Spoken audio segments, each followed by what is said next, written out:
Funding for this program is provided by. Additional funding provided by.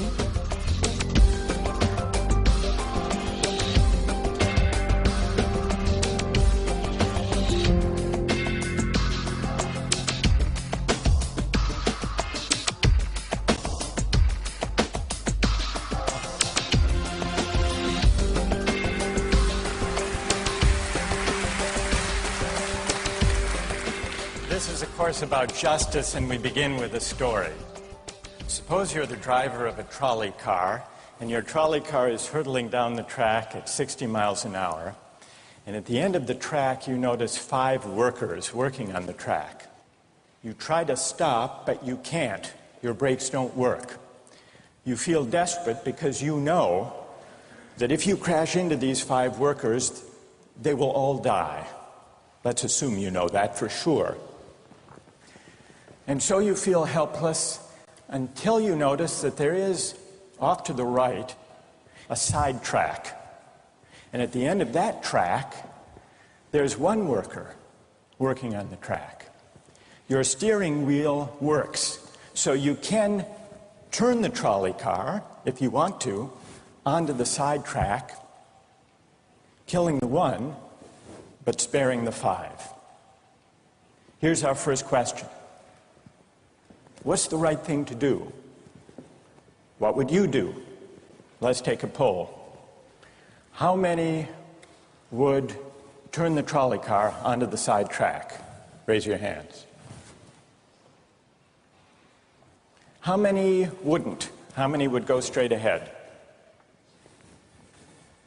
Keep your hands up, those of you who would go straight ahead. A handful of people would. The vast majority would turn. Let's hear first.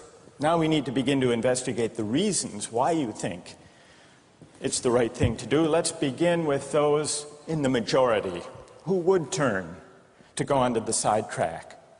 Why would you do it? What would be your reason? Who's willing to volunteer a reason? Go ahead, stand up. Because it can't be right to kill 5 people when you can only kill 1 person instead. It wouldn't be right to kill 5 if you could kill 1 person instead. That's a good reason. That's a good reason. Who else? Does everybody agree with that reason? Go ahead. Well, I was thinking it's the same reason on 9/11. We regard the people who flew the plane into the Pennsylvania field as heroes because they chose to kill the people in the plane and not kill more people in big buildings. So the principle there was the same on 9/11.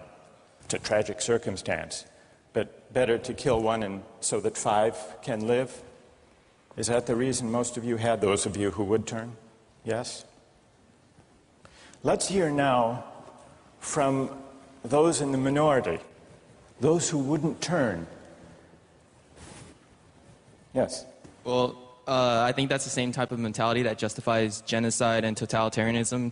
In order to save one type of race, you wipe out the other. So what would you do in this case? You would, to avoid the horrors of genocide, you would crash into the 5 and kill them? Presumably, yes. You? Yeah. Okay, who else? It's a brave answer. Thank you.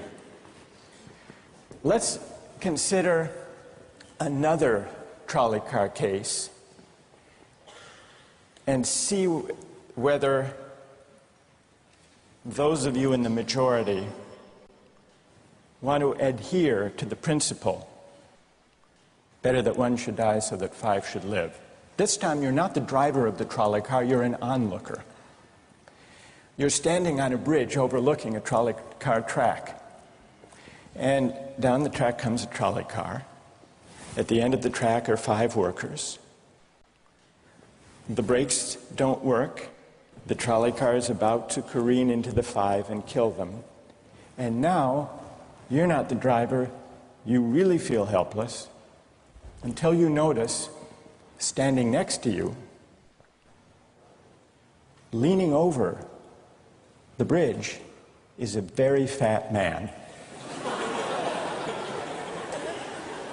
And you could give him a shove. He would fall over the bridge, onto the track, right in the way of the trolley car. He would die, but he would spare the 5. Now, how many would push the fat man over the bridge? Raise your hand. How many wouldn't? Most people wouldn't. Here's the obvious question. What became of the principle?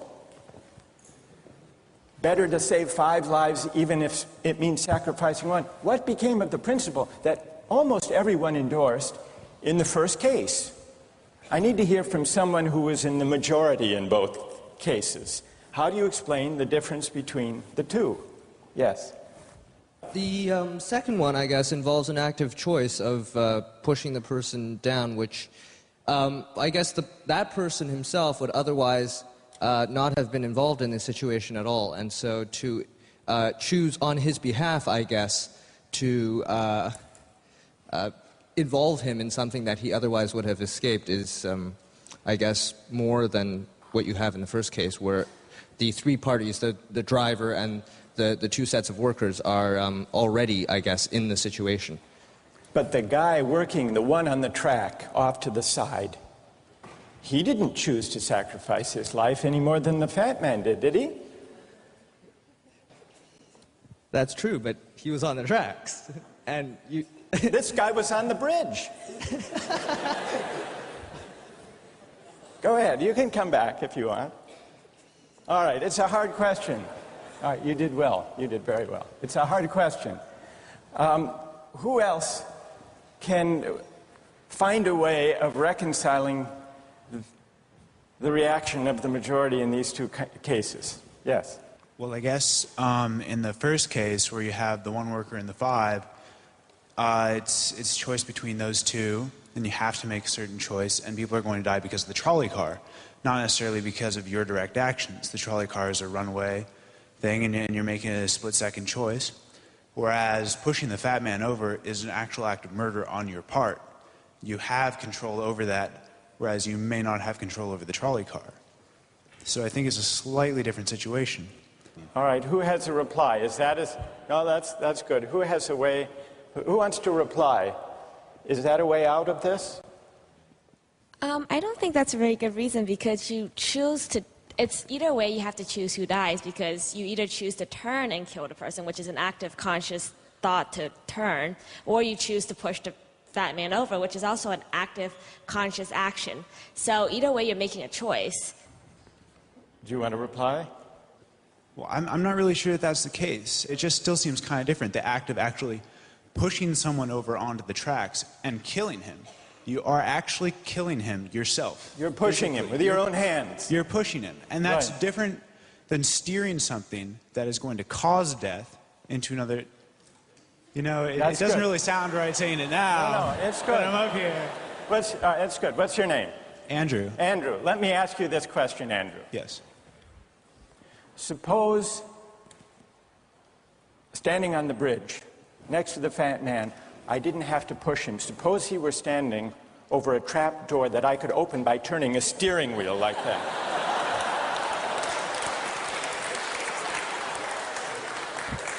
Would you turn? For some reason, that still just seems more wrong. Right? I mean, maybe if you accidentally leaned into the steering wheel or something like that. But or say that the car is hurtling towards a switch that will drop the trap. Then I could agree with that. Fair enough. It still seems wrong in a way that it doesn't seem wrong in the first case to turn, you say. And in another way, I mean, in the first situation, you're involved directly with the situation. In the second one, you're an onlooker as well. All right. So you have the choice of becoming involved or not by pushing the fat man. Let's forget for the moment about this case. That's good. Let's imagine a different case. This time you're a doctor in an emergency room, and 6 patients come to you. They've been in a terrible trolley car wreck. 5 of them sustained moderate injuries. 1 is severely injured. You could spend all day caring for the 1 severely injured victim, but in that time the 5 would die. Or you could look after the 5, restore them to health, but during that time the 1 severely injured person would die. How many would save the 5? Now is the doctor. How many would save the 1? Very few people. Just a handful of people. Same reason, I assume. 1 life versus 5? Now consider another doctor case. This time you're a transplant surgeon, and you have 5 patients, each in desperate need of an organ transplant in order to survive. 1 needs a heart, 1 a lung, 1 a kidney, 1 a liver, and the 5th a pancreas. And you have no organ donors. You are about to see them die. And then it occurs to you that in the next room there's a healthy guy who came in for a checkup.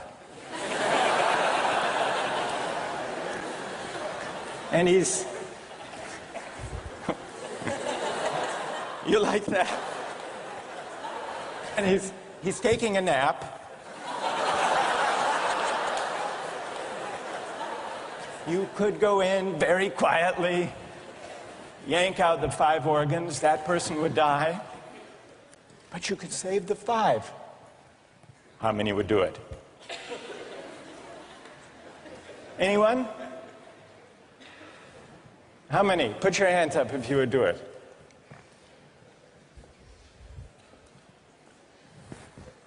Anyone in the balcony? You would? Be careful, don't lean over too much. What? How many wouldn't? All right, what do you say? Speak up in the balcony, you who would yank out the organs. Why? I'd actually like to explore a slightly alternate possibility of just taking the 1 of the 5 who needs an organ, who dies first, and using their 4 healthy organs to save the other 4. That's a pretty good idea. That's a great idea, except for the fact that you just wrecked the philosophical point. Well, let's step back from these stories and these arguments to notice a couple of things about the way the arguments have begun to unfold. Certain moral principles have already begun to emerge from the discussions we've had.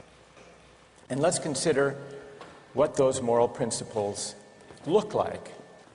The first moral principle that emerged in the discussion said the right thing to do, the moral thing to do, depends on the consequences that will result from your action.